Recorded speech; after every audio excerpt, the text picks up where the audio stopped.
사랑하는 에덴의 교회 여러분 반갑습니다. 오늘은 열왕기상 2장을 읽으려고 합니다. 사실 이것을 화요일날 지금 커리큘럼으로 사실 만들었습니다. 기도 수첩에는 사실 3장이 커리큘럼이거든요.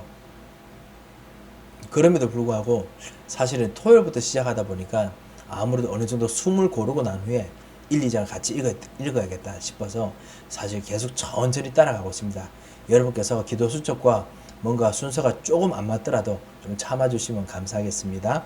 오늘 이제 다윗 왕이 사실 이제 죽는 그것이 나오고요.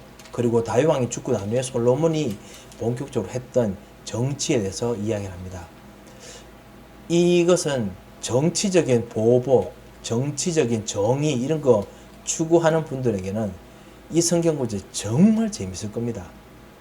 그런데요, 정치적인 것으로 하나님께서 정말 역사하신 것을 기록하게 만들었을까요?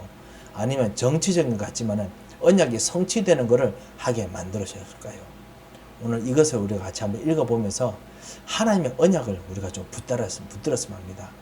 하나님의 약속과 계획들은 항상 우리 인간에 보이는 인본주의 아니면 자연에 일어나는 자연의 법칙, 뭐 자연스럽든지요, 인위적이든지요, 그것을 초월하고 일어납니다. 아니면 그것에 속을 파고들어서 관통해서 그것을 다 감싸 안고 그 위에 더 놀라운 초월적인 하나님의 역사가 나타나도록 시대를 끌고 갑니다. 이것이 하나님께서 하시는 방법이거든요. 그래서 오늘 그 솔로몬의 이 즉위와 그리고 솔로몬의 적들을 어떻게 대하는지, 솔로몬의 언약을 어떻게 붙잡았는지 우리가 좀 봤으면 합니다. 오늘 2장 1절부터 시작해서요, 다윗이 유언을 남기고 그리고 솔로몬의 그 아버지 솔로몬의 뒤를 따르는 그때까지, 그 부분이 일어난 데까지 12절까지인데요. 그때까지 우리가 한번 읽어봤으면 합니다. 다윗 왕이 죽는 부분 짧게 나오지만요, 한번 읽어보겠습니다. 다윗이 죽을 날이 임박하매 그의 아들 솔로몬에게 명령하여 이르되, 내가 이제 세상 모든 사람이 가는 길로 가게 되었노니 너는 힘써 대장부가 되고 내 하나님 여호와의 명령을 지켜 그 길로 행하여 그 법률과 계명과 율례와 증거를 모세의 율법에 기록된 대로 지키라. 그리하면 내가 무엇을 하든지 어디로 가든지 형통할지라. 여호와께서 내 일에 대하여 말씀하시기를, 만일 내 자손들이 그들의 길을 삼가 마음을 다하고 성품을 다하여 진실이 내 앞에서 행하면 이스라엘 왕위에 오를 사람이 내게서 끊어지지 아니하리라 하신 말씀을 확실히 이루게 하시리라. 스루야의 아들 요압이 내게 행한 일, 곧 이스라엘 군대 두 사령관 넬의 아들 아브넬과 예델의 아들 아마사에게 행한 일을 내가 알거니와, 그가 그들을 죽여 태평시대에 전쟁의 피를 흘리고 전쟁의 피를 자기의 허리에 띤 띠와 발에 신은 신에 묻혔으니 내 지혜대로 행하여 그의 백발이 평안히 스올에 내려가지 못하게 하라. 마땅히 길르앗 바르실레의 아들들에게 은총을 베풀어 그들이 내 상에서 먹는 자 중에 참여하게 하라. 내가 내 형 압살롬의 낯을 피하여 도망할 때 그들이 내게 나왔느니라. 바울임 베냐민 사람 게라의 아들 시므이가 너와 함께 있나니, 그는 내가 마하나임으로 갈 때 악독한 말로 나를 저주하였느니라. 그러나 그가 요단에 내려와서 나를 영접함으로 내가 여호와를 두고 맹세하여 이르기를, 내가 칼로 너를 죽이지 아니하리라 하였노라. 그러나 그를 무죄한 자로 여기지 말지어다. 너는 지혜 있는 사람이므로 그에게 행할 일을 알지니 그의 백발이 피 가운데 수월에 내려가게 하라. 다윗이 그의 조상들과 함께 누워 다윗 성에 장사되니 다윗이 이스라엘 왕이 된 지 40년이라. 헤브론에서 7년 동안 다스렸고 예루살렘에서 33년 동안 다스렸더라. 솔로몬이 그의 아버지 다윗의 왕위에 앉으니 그의 나라가 심히 견고하니라. 제가 기억하기로는 박찬범 목사님께서 이 너는 힘써 대장부가 되고라는 메시지를 꽤 하셨던 걸로 저는 기억납니다. 제가 기억이 많이 나서 그런지 모르겠는데요. 이 부분 많이 했었습니다. 다윗이 죽을 날이 임박해서 이제 남기는 유언이죠. 그러면서 너는 힘써 대장부가 되고 힘써 대장부가 되라, 용기를 내라 라고 이야기하는 것이 사실 모세가 죽은 후에 하나님께서 여호수아에게 하셨던 말씀입니다.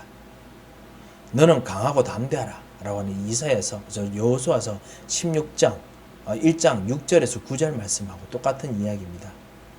그리고요, 이 강하고 담대하는 것이 바로 이 대장부, 전사지요. 싸우는 전사지요.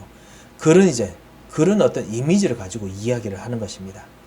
그런데요, 이것이 싸워라 라는 용기가 아닙니다. 그 사실은 여호수아에게도 말하는 그 용기는 싸우는 용기가 아니고요. 비록 군사적이지만요. 군사적이고 정치적이지만 그런 것이 아니라 여호와의 율법, 언약을 지키는 것에 용기를 내라 라는 것이었습니다. 하나님께서 가르치시는 것, 그거를 지키는 용기를 내라는 거죠. 신명기의 율법에 보면요, 여호와께 순종할 수 있는 용기가 필요하다라고 여러 부분을 이야기하고 있습니다. 예를 들면요, 신명기서 4장 29절, 6장 2절, 8장 6절, 11장 1절, 29장 9절. 그뿐만 아니라 왕상, 우리 나중에 3, 4절에 있는 것처럼요, 구체적으로 대장부되고 용기 있는 것이 말씀에 따라가는 거, 율법대로 지킨 대로 해야 된다. 바로 우리 3절 4절에 나오죠. 그렇게 해야 되는 걸로 가르치고 있습니다. 그래서 쉽게 말하면요, 말씀을 따라가는 것에 그 전사처럼 용기를 내서 따라가라는 겁니다. 이것이 힘써 대장부가 되라는 뜻이죠. 그래서 이것을 솔로몬에게 가르칩니다. 말씀 따라가는 것에 대해서는 싸우는 자처럼, 용기 있는 자처럼, 전사처럼 그렇게 힘써 나가라는 거죠. 그러면 이거는 남자들만 해야 되는 것이 아니고 우리 모든 여자들도 할 수 있는 부분이죠. 우리 렘넌트들도 할 수 있는 부분입니다. 이렇게 용기를 내라고 이야기를 합니다. 그래서 3절 4절에 있는 것처럼 율법을 지키고 그리고 마음을 다하여 성품을 다하여 행하면 하나님께서 말씀을 확실하게 이루게 하실 것이다. 그 말씀을 언약대로 지킨 대로 확실하게 이루게 하실 것이다. 이것이 솔로몬에게 준 언약의 남길 언약입니다. 남겼던 언약입니다. 그리고 이거대로 하나님께서는 여전히 역사하십니다. 솔로몬뿐만 아니라 솔로몬의 자손들에게 말씀을 지키는 그런 왕들은 하나님께서 확실하게 말씀이 이루어지게 하시고 끊어지게 안 하셨습니다. 그런데 말씀을 안 지키는 자들에게 하나님께서 확실하게 그 일들이 완전히 무너지도록 그렇게 만드셨습니다. 그러고 난 후에 자기 개인적으로 율법에 맞지 않는 여러 가지 과거에 있었던 것들을 솔로몬에게 이야기를 합니다. 5절부터 시작해서 요압요, 정말 무지한 사람들을 죽였던 그 이야기를, 그것은 하나님께서 진짜 구체적으로 갚으셔야 된다. 그들이 이 점을 확실하게 진짜 해야 된다라고 이야기를 합니다. 6절까지 나오지요. 그리고 7절에 보면 바실레의 아들들에게 은총을 베풀어서 참여하는 자들을 길라 사람들이죠. 다윗이 도망쳤을 때 그때 정말 도와줬던 사람들이죠.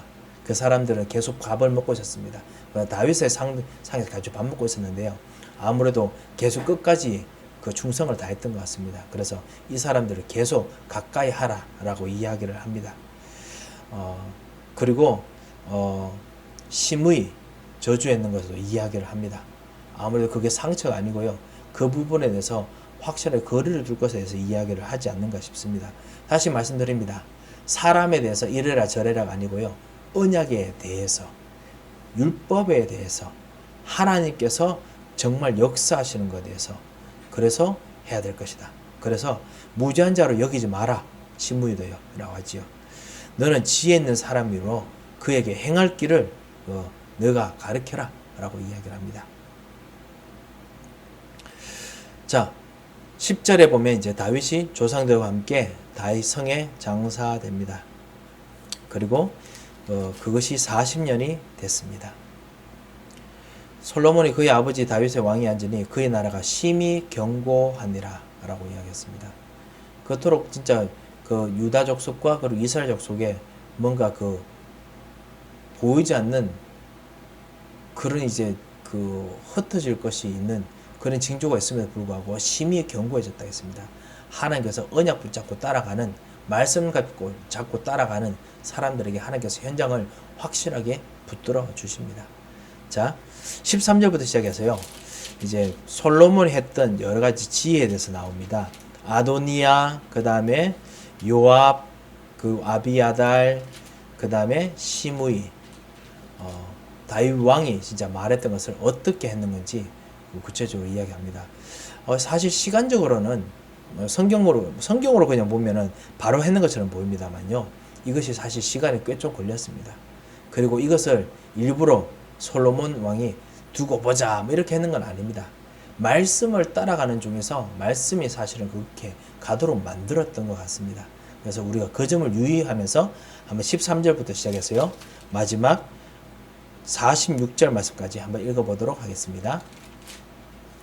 학기세 아들 아도니아가 솔로몬의 어머니 밧세바에게 나아온지라 밧세바가 이르되 네가 화평한 목적으로 왔느냐? 화평한 목적이니이다. 내가 말씀드릴 일이 있나이다. 말하라. 당신도 아시는 바이거니와 이 왕위는 내 것이었고 온 이스라엘은 다 얼굴을 내게로 향하여 왕으로 삼으려 하였는데 그 왕권이 돌아가 내 아우의 것이 되었음은 여호와께로 말미암음이니이다. 이제 내가 한 가지 소원을 당신에게 구하오니 내 청을 거절하지 마옵소서. 말하라. 청하건대 솔로몬 왕에게 말씀하여 그가 수냄 여자 아비삭을 내게 주어 아내를 삼게 하소서. 왕이 당신의 청을 거절하지 아니하리이다. 좋다. 내가 너를 위하여 왕께 말하리라. 밧세바가 이에 아도니아를 위하여 말하려고 솔로몬 왕에게 이르니 왕이 일어나 영접하여 절한 후에 다시 왕좌에 앉고 그의 어머니를 위하여 자리를 베푸니 그가 그의 오른쪽에 앉는지라. 밧세바가 이르되 내가 한 가지 작은 일로 왕께 구하오니 내 청을 거절하지 마소서. 내 어머니여 구하소서. 내가 어머니의 청을 거절하지 아니하리이다. 청하건대 수냄 여자 아비삭을 아도니아에게 주어 아내로 삼게 하소서. 어찌하여 아도니아를 위하여 수냄 여자 아비삭을 구하시나이까? 그는 나의 형이오니 그를 위하여 왕권도 구하옵소서. 그뿐 아니라 제사장 아비아달과 스루야의 아들 요압을 위해서도 구하옵소서. 하고 여호와를 두고 맹세하여 이르되 아도니아가 이런 말을 하였은즉 그의 생명을 잃지 아니하면 하나님은 내게 벌 위에 벌을 내리심이 마땅하니이다. 그러므로 이제 나를 세워 내 아버지 다윗의 왕위에 오르게 하시고 허락하신 말씀대로 나를 위하여 집을 세우신 여호와께서 살아계심을 두고 맹세하노니 아도니아는 오늘 죽임을 당하리라. 하고 여호야다의 아들 브나야를 보내매 그가 아도니아를 쳐서 죽였더라. 왕이 제사장 아비아달에게 이르되 내 고향 아나도스로 가라. 너는 마땅히 죽을 자이로되 내가 내 아버지 다윗 앞에서 주 여호와의 궤를 메었고 또 내 아버지가 모든 환난을 받을 때 너도 환난을 받았은즉 내가 오늘 너를 죽이지 아니하노라. 하고 아비아달을 쫓아내어 여호와의 제사장 직분을 파면하니 여호와께서 실로에서 엘리의 집에 대하여 하신 말씀을 응하게 함이더라. 그 소문이 요압에게 들림에 그가 여호와의 장막으로 도망하여 제단 뿔을 잡으니 이는 그가 다윗을 떠나 압살롬을 따르지 아니하였으나 아도니아를 따랐음이더라. 어떤 사람이 솔로몬 왕에게 아뢰되 요압이 여호와의 장막으로 도망하여 제단 곁에 있나이다. 솔로몬이 여호야다의 아들 브나야를 보내며 이르되 너는 가서 그를 치라.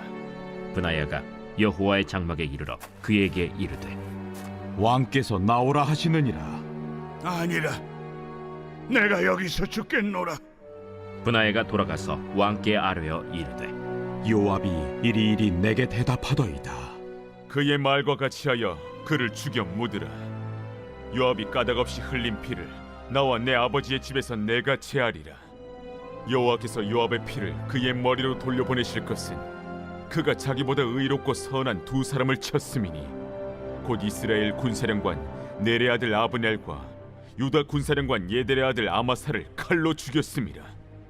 이 일을 내 아버지 다윗은 알지 못하셨나니 그들의 피는 영영이 요압의 머리와 그의 자손의 머리로 돌아갈지라도 다윗과 그의 자손과 그의 집과 그의 왕위에는 여호와께로 말미암는 평강이 영원히 있으리라.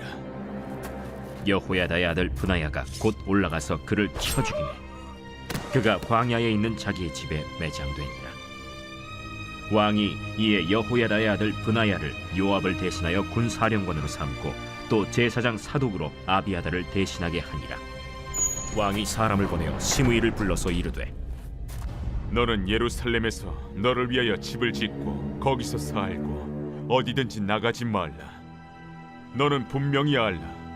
내가 나가서 기드론 시내를 건너는 날에는 반드시 죽임을 당하리니 내 피가 내 머리로 돌아가리라. 시므이가 왕께 대답하되 이 말씀이 좋사오니 내 주 왕의 말씀대로 종이 그리하겠나이다. 이에 날이 오래도록 예루살렘에 머무니라. 3년 후에 시므이의 두 종이 가드 왕 마가의 아들 아기스에게로 도망하여 간지라. 어떤 사람이 시므이에게 말하여 이르되 당신의 종이 가드에 있나이다. 시므이가 그 종을 찾으려고 일어나 그의 나귀에 안장을 지우고 가드로 가서 아기스에게 나아가 그의 종을 가드에서 데려왔더니 시므이가 예루살렘에서부터 가드에 갔다가 돌아온 일을 어떤 사람이 솔로몬에게 말한지라. 왕이 사람을 보내어 시므이를 불러서 이르되 내가 너에게 여호와를 두고 맹세하게 하고 경고하여 이르기를 너는 분명히 알라. 내가 밖으로 나가서 어디든지 가는 날에는 죽임을 당하리라 하지 아니하였느냐. 너도 내게 말하기를 내가 들은 말씀이 좋으니이다 하였거늘 내가 어찌하여 여호와를 두고 한 맹세와 내가 내게 이른 명령을 지키지 아니하였느냐. 내가 내 마음으로 아는 모든 나 곧 내 아버지에게 행한 바를 내가 스스로 아나니 여호와께서 내 악을 내 머리로 돌려보내시리라. 그러나 솔로몬 왕은 복을 받고 다윗의 왕위는 영원히 여호와 앞에서 견고히 서리라 하고 여호야다의 아들 브나야에게 명령하매 그가 나가서 시므이를 치니 그가 죽은지라. 이에 나라가 솔로몬의 손에 견고하여지니라. 자, 우리 13절부터 이제 아도니아가 갑자기 무슨 일인지 모르겠으나만 그 수넴 여인 다윗의 왕의 마지막 이제 왕비지요. 후궁인지 모르겠습니다만 그 여인을 자꾸만 달라라고 이야기합니다. 그래서 바세바에게 흥정을 합니다. 그래서 이 왕위는 내 것이었고 15절에 보면 나옵니다. 그리고 이스라엘 얼굴이 다 내게로 향해서 왕을 삼으려 했는데 그 여호와께로 말미암아 아우의 것이 됐기 때문에 최소한 수넴 여자 아비삭은 내가 내 아내로 삼게 해 주시옵소서 라는 어떤 그런 딜을 하려고 합니다. 그래서 바세바가 어떤 이유인지 모르겠습니다만 내가 너를 왕께 말해라 라고 했습니다. 여기서 아무래도 대강 고대 근동지방에는 맏아들이 왕이 되어야 되는 그 부분이 아주 큰 포스였던 것 같습니다. 커다란 전통이었기 때문에 그것에 대한 파격적인 어떤 그것을 하게 된 솔로몬의 파격적으로 왕이 된 것에 대한 어떤 정치적인 어떤 밸런스를 맞춰주는 것이 꼭 필요했나 봅니다. 그래서 그렇게 이야기를 했던 것 같습니다. 이 배후에 잘하면 이 아도니아가 다시 왕으로 되려는 어떤 의도가 있었는지 모르죠. 그래서 바세바가 나중에 아도니아를 위해서 그 이야기를 왕에게 이야기합니다. 그때 솔로몬 왕이 22절에 보면 그의 어머니 대답하여 이르되 어찌하여 아도니아를 위하여 수넴 여자 아비삭을 구하시나이까? 그는 나의 형이니 그를 위하여 왕권도 구하옵소서. 쉽게 말하면 하나님께서 해주신 거 그게 아니고 인간이 했는 전통과 방식이라면은 인간이 했는 전통대로 하게 해주십시오. 그렇게 아예 말을 하시지요. 이제 이렇게 말하는 거지요. 그리고 그것뿐만 아니라 그 수르의 아들 요압, 아비아달 이런 사람들을 위한 것도 다 해주십시오.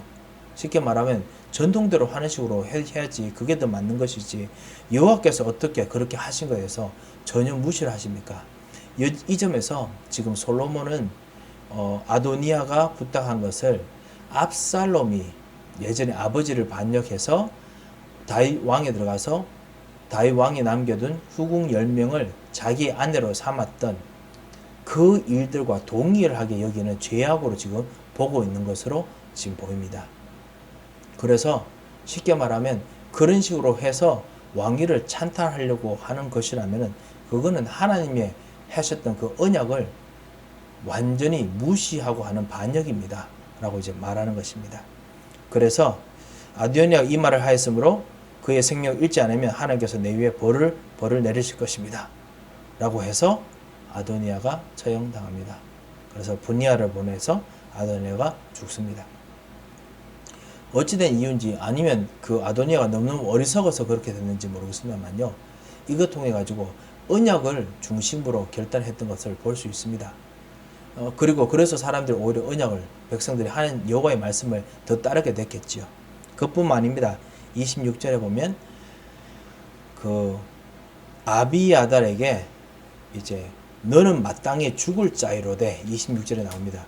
어떤 부분 때문에 죽을 자인지는 이야기 안 하지만 아무래도 제사장으로서 하나님께서 하셨던 그 명령대로 그 왕을 세우지 않고 자기가 그 따라가는 어떤 정치적 기류를 따라서 자기의 능력을 하나님의 능력을 자기의 능력으로 사용했던 그 일이 아무래도 죄가 아닌가 생각됩니다.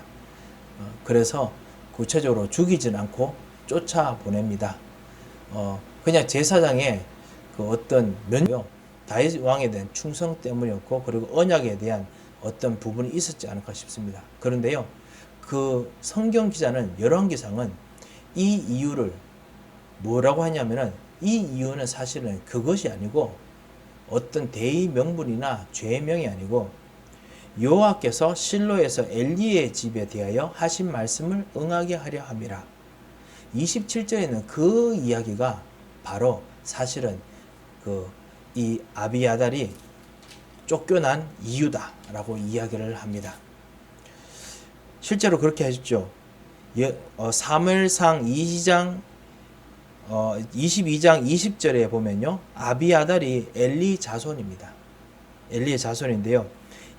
사무엘상 2장 35절에 보면요, 충실한 제사장 사독이 그 제사장직을 엘리 집에서 다 쫓겨나고 다 없어지고 충실한 제사장이 맡게 될 것이다 라고 이야기를 합니다.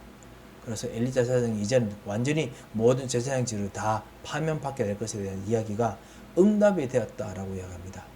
예, 어떤 일들이 생겼든지 그 상황을 그 주변에 있던 우리는 정치적인 역학관계나 아니면 종교적인 관계, 그 다음에 경제적인 관계를 따지지만은 그거와 더 중요한 것이 바로 하나님의 언약이 말씀하신 대로 이루어진 것이 그것이 더 중요한 포스였습니다.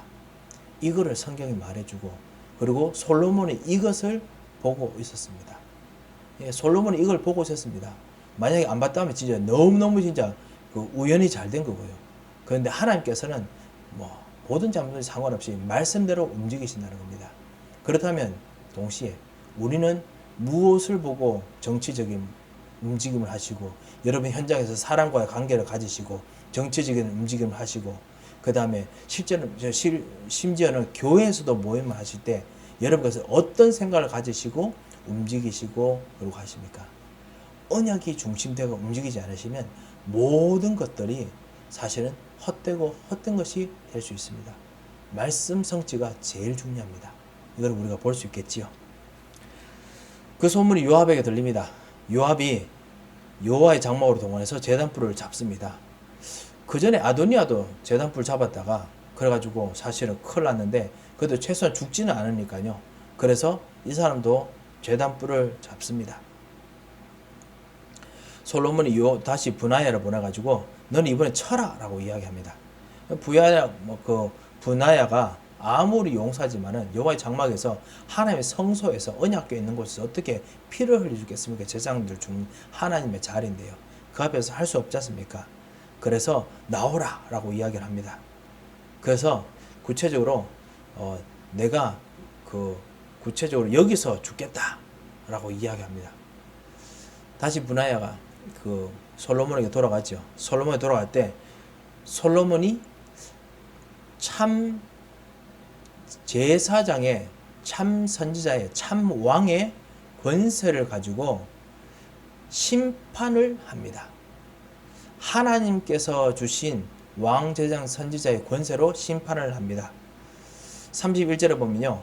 왕이 이르되 그와 같이 말하여 그를 죽여 묻으라. 요압이 까닭없이 흘린 피를 나와 내 아버지 집에서 내가 제하리라. 여호와께서 요압의 피를 그의 머리로 돌려보내실 것은 그가 자기보다 의롭고 선한 두 사람을 쳤음이니 곧 이스라엘 군사령관 넬의 아들 아브넬과 유다 군사령관 에델의 아들 아마사를 칼로 죽였습니다. 이 일을 내 아버지 다윗은 알지 못하였나니 하지만 자신은 알았다는 거죠. 하나님께 주시는 왕, 제사장, 선지자의 그 칼 같은 심판으로 죽을 수밖에 없음을 좀 밝혔습니다. 하나님께서 하시는 언약을 붙잡고 이야기를 했는 거지요. 그래서 결국은 그곳에서 죽습니다. 36절에 보면요. 시므이가 남아있죠. 왕이 사람 보내서 시므이를 부릅니다. 그런데 분명히 선한 사람이기 때문에 구체적으로 어떻게 할지 가르치라고 했지요. 다윗이. 그래서 언약적인 이유 때문에 가르칩니다. 기드온 시내를 건너는 날에는 반드시 죽는데 예루살렘에서 계속 떠나지 말고 있어라 라고 이야기합니다. 그리고 시므이가 그렇게 하겠습니다. 당신의 말씀이 너무너무 좋으십니다 하면서 그렇게 합니다. 3년 후에 시므이의 두 종이 가드 왕 마아가의 아들 아깃으로 도망했다라고 했습니다. 가드 왕이면 블레셋이거든요. 친하 좀 어떻게 된지 제가 역학관계는 잘 모르겠으나만요. 다른 나라도 못했습니다. 이들이 스파이였는지 아니면 진짜 무엇인가 시므이가 이 사람들을 찾아가서 데려와야 될 만큼 중요한 이유가 있었던 것 같습니다. 변변찮은 그냥 종이면은 아니면 시므이의 비밀을 알고 있지 않았던 종이라면은 아니면 시므이의 중요한 재산을 안 가지고 있었다면은 굳이 그렇게 찾아갈 필요가 없겠지요. 그런데 일부러 찾아가야 될 만큼 도망을 쳐야 됐습니다. 이게 바로 필연적인 하나님의 계획이라는 거지요. 시므이가 갈 수밖에 없었던 것 같습니다. 무엇인가 이유가 있었겠지요. 그래서 나귀의 안장을 지고 가드 가서 그의 종을 가드로 데려왔는 것이 솔로몬에게 들켰습니다. 그래서 43절에 보면 내가 어찌하여 여호와를 두고 한 맹세와 내가 내게 이런 명령을 지키지 아니하였느냐. 그러면서 다시 또 왕, 제사장, 선지자의 권세를 가지고 그 속마음까지 하나님의 말씀으로 언약으로 또 이야기를 합니다. 선포하는 거죠. 왕이 또 시므이에 이르되 내가 내 마음으로 아는 모든 악, 밖에 있는 게 아니고요. 마음으로 아는 모든 악입니다. 시므이가 되게 뜨끔했겠지요. 곧 내 아버지에게 행한 바를 내가 스스로 안하니 여호와께서 내 악을 내 머리로 돌려보내시라. 하나님께서 진짜 하실 것에 대한 이야기입니다. 그러면서도 솔로몬 왕은 보고받고 다윗의 왕위는 영원히 여호와 앞에서 견고히 설 것이다. 이것에 대해서 솔로몬과 다윗은 분명히 무죄하다라는 선을 껐습니다. 많은 성경학자들이 이 부분을 굳이 그렇게 해야 되나 뭐 이렇게 이야기하기도 하는데요. 그런 불구하고 솔로몬은 이게 하나님께서 하셨다라는 지혜의 일이었다라고 지금 선포를 하고 있고 성경에 그렇게 기록되어 있습니다. 성경학자들이 그렇게 생각하고 후대인 사람들이 그렇게 생각합니다만요. 그 당시 상황에서는 맞았을 수 있습니다. 아시다시피 어떤 도덕이나 어떤 정의나 이런 부분이 시대나 그리고 그곳에 있는 그 환경 따라서 그 지방에 있는 환경이나 나라에 있는 모든 분위기 따라서 다르기도 하거든요. 그래서 그런 것이 아니었겠느냐라고 보는 성경학자도 많습니다. 하여튼 그래서 하나님께서 그 시대의 상황에 맞도록 하나님께서 정의를 행하셨다라고 되어 있습니다. 이에 나라가 솔로몬 손에 견고하여진대라 라고 되어 있습니다. 그래서 솔로몬이 이제 왕으로 채용된 부까지 보았습니다. 여러분 어떻게 생각하십니까? 와, 이거 끝내준 숙청이다 이렇게 생각되시면 있습니까? 분명히 북한의 김정은은 이거를 읽고 나면 이게 정말 제대로 된 텍스트북이다 이러겠지요. 근데 이건 텍스트북이 아닙니다. 혹시 우리 사랑하는 교회 여러분 이것을 보고 이거 성취돼야 될 우리 교회의 말씀 이렇게 생각하시는 분 계신지 모르겠습니다. 무엇이 성취돼야 되겠습니까? 처형이 성취돼야 되겠습니까? 아니면 언약이 성취돼야 되겠습니까? 언약이 성취돼야 됩니다. 지금 솔로몬은 말씀을 따라가고 있는 그것을 지금 이야기를 하고 있습니다. 아버지의 약속을 지켰다, 신실하다. 이거는 그 다음입니다. 우리가 꼭 기억해야 됩니다. 말씀과 언약을 따라가는 그 삶들 속에 있지 않다면 아버지의 약속을 지킨 것 두 번째 하는 것은 절대로 중요하지 않습니다. 우리가 정말 이것을 잘 인도받을 수 있도록 우리 다 같이 기도하면서 응답을 꼭 누리시기 바랍니다. 현장에서 여러분 보시면 저 사람 진짜 반드시 저건 처리했으면 좋겠어 뭐 이런 분이 계시죠. 여러분께서 무엇을 보고 계십니까? 저 사람과 그리고 저 사람을 향한 뭔가 해야 될 여러분 의로운 것을 생각하십니까? 아니면 하나님의 언약을 보고 계십니까? 이걸 보면서 참다 승리하시는 오늘 하루 그리고 평생이 되시기를 정말 주님 이름으로 축원드립니다. 한번 기도하겠습니다. 하나님 아버지 은혜를 감사합니다. 주님 정말 언약을 붙잡습니다. 정말 그리스도 언약을 붙잡습니다. 하나님 나라를 붙잡습니다. 주님께서 우리를 붙잡아 주셔서 모든 저주와 흑암에서를 꺾으시고 천사를 파송하시며 주 예수 그리스도께서 말씀으로 역사하시고 인도하여 주셔서 사람의 능력을 뛰어넘는 하나님의 능력이 복음에 정말 가는 모든 길이 하나님께서 다스리는 길이 우리 앞에 놓이도록 주님 역사하여 주셔서 응답하실 것 믿고 감사하며 살아계신 주 예수 그리스도의 이름으로 기도합니다. 아멘.